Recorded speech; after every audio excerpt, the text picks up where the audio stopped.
And are you refreshed? Good. Now what? It's wonderful to be here. I believe that my husband and I met through the law of attraction about 9 years ago. And from everything we've been talking, I think everything that we've been talking all this morning has come directly home in a way. So what I need really, or would like, is for you to tell me how to own my vibration. Practicing it. By finding a spot that feels good and just sticking there, just talk about it until those who are listening in are gagging from your repetition.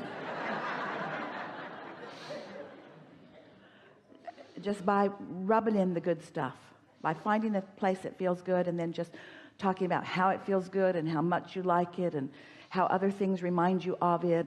Because law of attraction not only encourages and supports, but increases the stability and momentum and power of a vibration.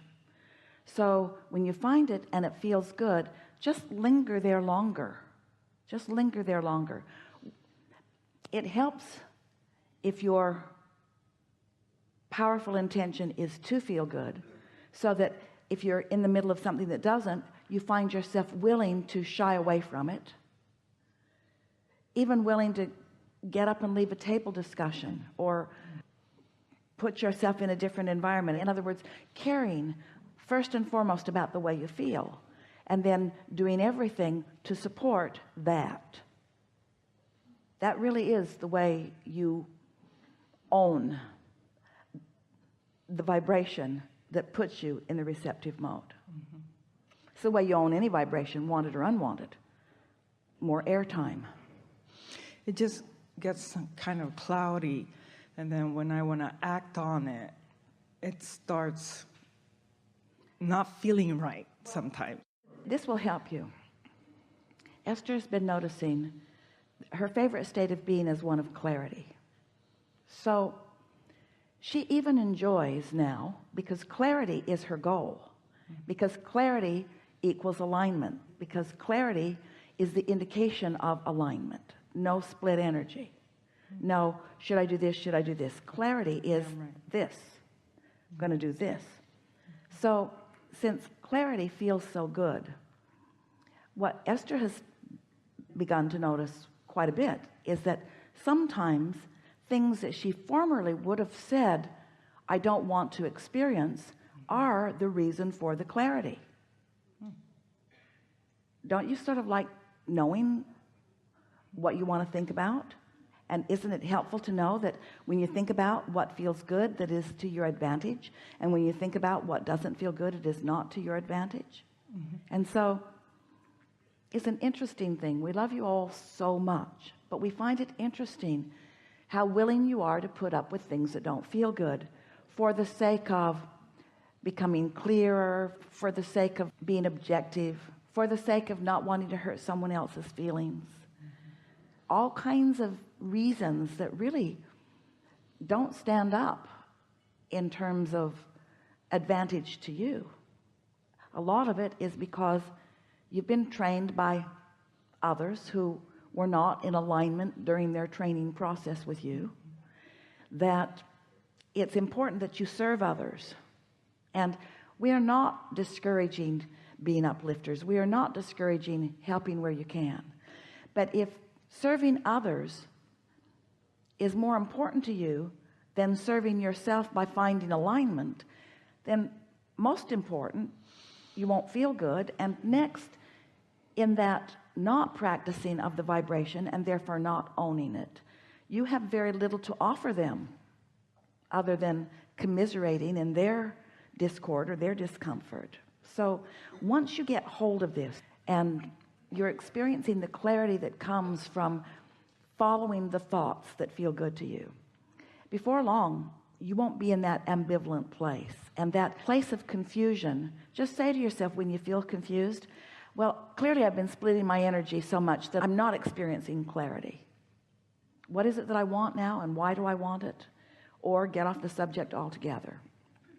We would like to say to you that, and this is a perfect time to say it, when you focus upon a thought for as little as 17 seconds, law of attraction will compound that thought with another that is like it. It's just the way this vibrational universe works. If you hold that for another 17 seconds, still more and still more and still more, until if you have held a thought, wanted or unwanted, for as little as 68 seconds, which is just 17, what happens is there is enough momentum in your point of attraction that you're going to begin realizing evidence of that vibrational stance. Well, we want the first awareness of the evidence for you to be the way you feel, which means you have to care about how you feel. You must be sensitive to the way you feel, and we don't know of any way of helping you become sensitive to your emotions that is better than deciding that you will set aside 15 or 20 minutes every day for meditation. Because when you deliberately quiet your mind, which just means find some small thought to focus on. Don't focus upon world events, that won't work. Don't focus upon trying to solve a problem, that won't either.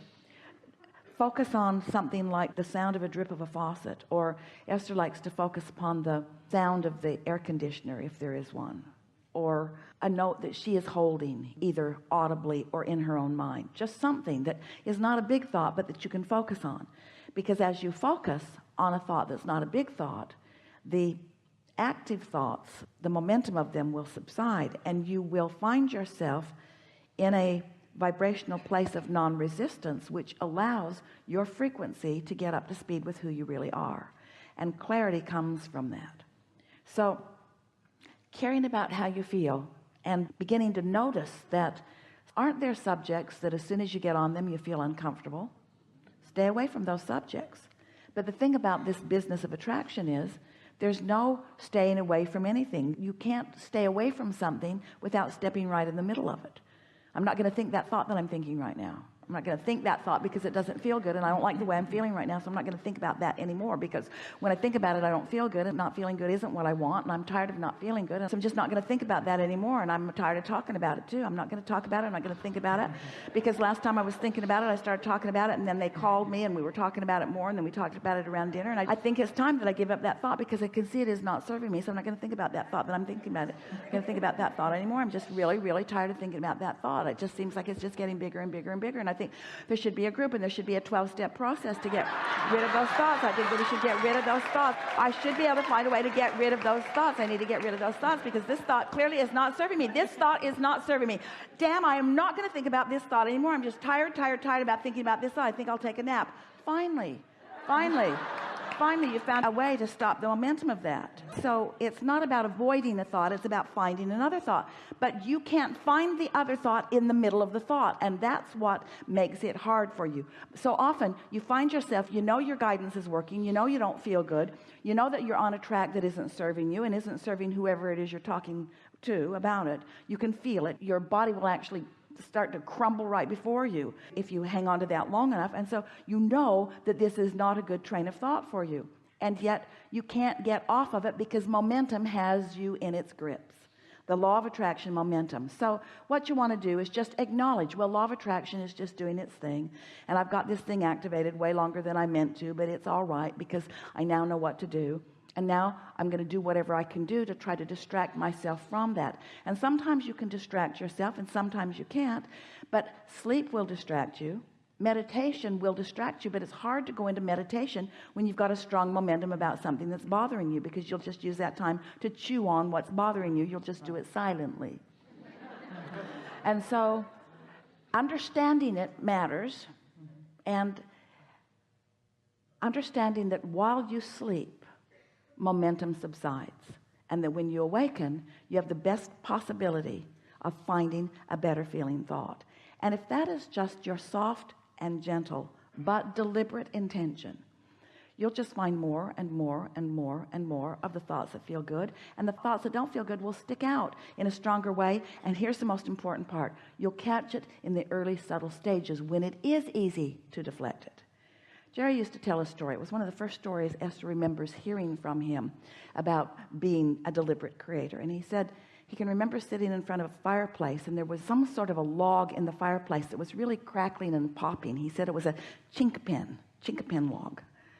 Esther just thought that was such a funny name for a log, a chinkapin log. And a spark came out of the fireplace and landed on his cashmere sweater. And Jerry noticed that if he went like that, nothing happened. But if he said, well, looky there, it would burn a hole right in his sweater. And so that's the way law of attraction is with these thoughts. When it comes, flick it off by choosing something that feels better, catching it in the early subtle stages. So there are two things you want to do. Be more deliberate and care about how you feel. Be more deliberate and care about how you feel. And most of all, don't beat up on yourself when you find yourself in the middle of something that's negative, because that will compound it for sure. There is nothing that will add faster negative momentum to your current point of attraction than beating up on yourself for some unnecessary reason.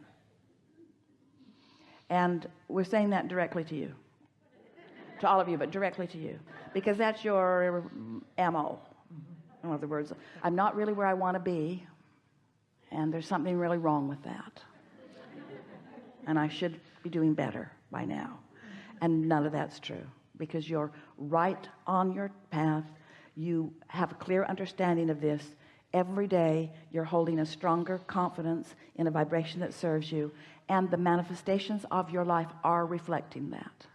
So just acknowledge that and watch what happens. And if you want to help anybody else, acknowledge the improvements in their moods and attitudes too. Don't praise your kids for what they're accomplishing. Praise them for their moods. And only talk about their moods when their moods are flying high. Never point out their bad mood. Never reprimand their bad deeds. Praise their good moods and watch what happens. I just love it when you're happy like this. I just love the clarity that I'm feeling from you. Oh, you're really tuned in. I just love the way you're behaving. I love the way your body is responding to your happiness. Use every opportunity that you can to point out alignment when you see it, and hold your tongue when you see something other than alignment, for others and for yourself. Thank you. Yeah.